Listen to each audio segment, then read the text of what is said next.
السلام علیکم میرے بہن بھائیوں، کافی دیر سے میں نے کوئی بھی ویڈیو اپلوڈ نہیں کی، بس کچھ مصروفیت ہی ایسی تھی۔ تو آج میں روشنی خربز کی طرف سے سمن ایک سبزی کے بارے میں ویڈیو لے کے حاضر ہوئی ہوں، لیکن حسب معمول میں کوئی نبی پاک کی حدیث بیان کروں گی۔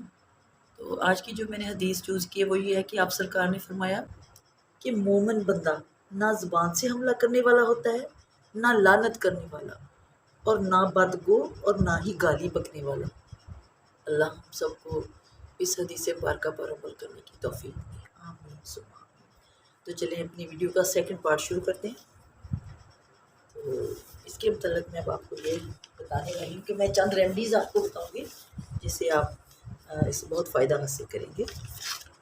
سب سے پہلے تو میں آپ کو یہ بتاؤں گی کہ نیو یارک کے ماہرین نے بینگن کے متعلق جو نئی جدید تحقیق آئی ہے اس کے بارے میں بتاتی ہوں۔ تو مختصر میں آپ کو یہ بتا رہی ہوں کہ بینگن بہت سی بیماریوں کے خلاف قوت مدافعت میں اضافہ کرتا ہے، معدے کو طاقت دیتا ہے، بھوک لگاتا ہے، قبض کشا ہے، معدے میں گیس ہو تو بینگن سے علاج نہایت ہی مفید ہے۔ اور بینگن میں نیاسین اور تھیاسین جیسے بہترین اینٹی آکسیڈنٹ ہوتے ہیں جو کہ کینسر جیسے موذی مرض سے ہمیں بچاتے ہیں۔ بینگن قوت حافظہ بڑھاتا ہے، جیسے کہ میں نے پہلے بھی بتایا تھا، کولیسٹرول کو کنٹرول کرتا ہے، پوٹاشیم دل کو طاقت دیتی ہے۔ اس کے علاوہ باقی اضافی بیماریوں کے خلاف قوت مدافعت بڑھانے میں اہم کردار ادا کرتے ہیں۔ تو اب میں آپ کو چند بینگن سے بنی ہوئی چند چیزیں بتاتی ہوں۔ نمبر 1 ہے جی درد، چوٹ اور سوجن یا موچ ہو جائے تو اس میں ہم بینگن کو کس طرح استعمال کر سکتے ہیں۔ درد، سوجن اور چوٹ میں موچ بھی آ جائے اس سے نجات کے لیے بینگن کا لیپ بہت ہی مشہور ہے۔ اس لیپ کو تیار کرنے کے لیے میں آپ کو بتاتی ہوں ایک ریمیڈی بڑی اچھی سی ہے۔ آپ نے ایک برتن میں ایک بینگن گرائنڈ کر کے اچھی طرح ڈال لینا ہے، چھلکے اتار کے گرائنڈ کر کے اچھی طرح ڈال کے چھلکے اتار کے اس میں 3 چمچ سرسوں کے تیل کے ڈالنے ہیں، 3 چمچ لاہوری نمک کے، اور 1 چمچ امبا ہلدی، ایک جڑی بوٹی ہے امبا ہلدی، آپ نے وہ مکس کر کے تو اس کو نیم گرم کر کے متاثرہ جگہ پہ باندھ دینا ہے۔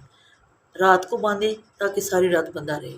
3-4 مرتبہ ایسا کریں گے تو کوئی بھی ورم، چوٹ یا سوجن ہوگی اس سے انشاءاللہ موچ سے بھی نجات مل جائے گی۔ نمبر 2 بواسیر کا علاج۔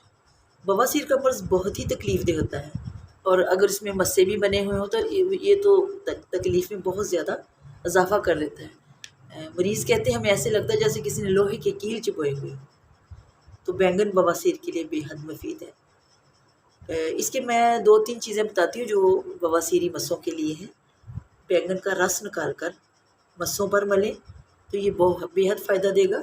دن میں 2-3 بار یہ کریں، اس سے بواسیر کے مسے ختم ہو جائیں گے۔ پھر نمبر 2 ہے کہ بینگن کے چھلکے دھوپ میں سکھا کر کولوں پر ڈالیں اور مریض کو اس کی دھونی دیں۔ چند دن یہ عمل کریں گے اس سے بھی وہ جو مسے ہیں وہ جھڑ کر سوکھ کر اتر جائیں گے۔ اور نمبر 3 ہے کہ بینگن کو پورے کو جلا لیں، مطلب آدھا جلا لیں تو اس کی جو راکھ ہے اس کو شہد میں ملا کے مرہم کی طرح بنا لیں اور وہ مسوں پر لگائیں۔ 1 ماہ استعمال کریں، اس سے بھی مسے جھڑ جائیں۔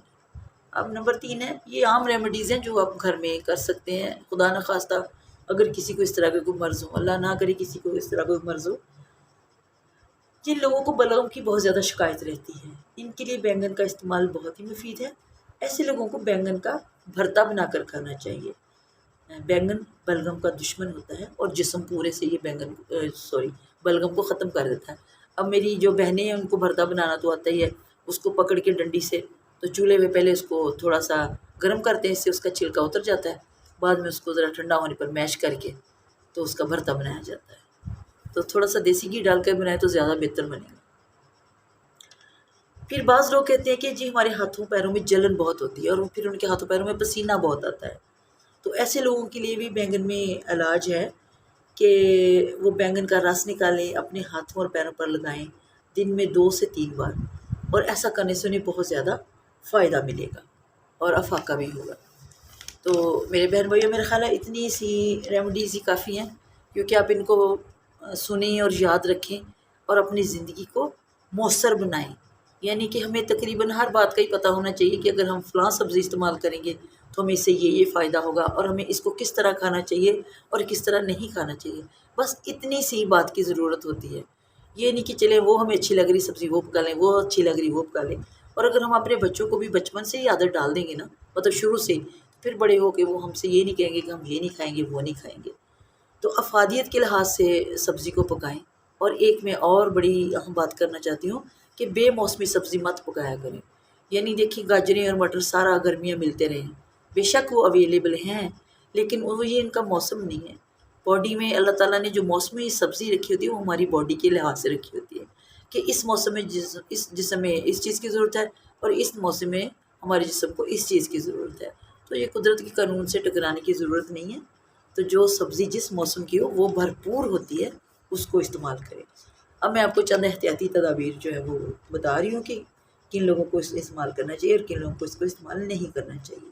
بیگن چونکہ گرم خشک ہوتا ہے، اس لیے جو بہت زیادہ گرم مزاج لوگ ہوتے ہیں ان کو اس کا استعمال جو ہے نا وہ بہت کم کرنا چاہیے، یا پھر نہ ہی کرے تو بہتر ہے۔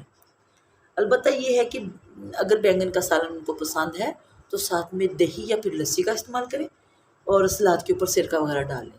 دہی اور لسی سے بیگن کی جو تیزی ہے وہ کم ہو جائے گی، اور گرم مزاج لوگوں کو یہ زیادہ تکلیف دہ ثابت نہیں ہوگا۔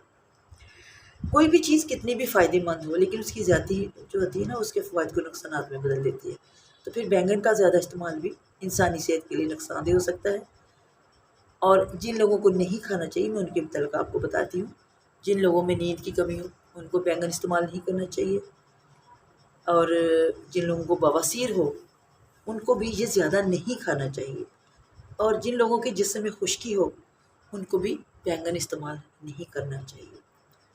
اور دوسری بات، اگر آپ کو بخار میں کوئی مبتلا ہے تو بخار کی صورت میں بھی بیگن کو استعمال نہیں کرنا چاہیے، کیونکہ یہ گرم خشک ہوتا ہے۔ تو میرے پیارے بہن بھائیوں، یہ دوسرا پارٹ تھا بیگن کے لیے۔ تو مجھے امید ہے کہ آپ نے اس کو اچھی طرح انڈرسٹینڈ کر لیا ہوگا، اور اس سے آپ فائدہ حاصل کریں گے اور نقصان سے بچیں گے۔ اللہ آپ کو صحت مند اور تندرست و توانا رکھے، ایمان کی سلامتی عطا فرمائے۔ انشاءاللہ پھر ملیں گے ایک نئی سبزی یا پھر کسی فروٹ کی افادیت کے ساتھ، اس کی تحقیق کے ساتھ، تاکہ آپ زیادہ سے زیادہ فائدہ حاصل کر سکیں، اور مجھے دعا میں یاد رکھیں۔ روشنی گھر پر کی طرف سے اللہ محافظ۔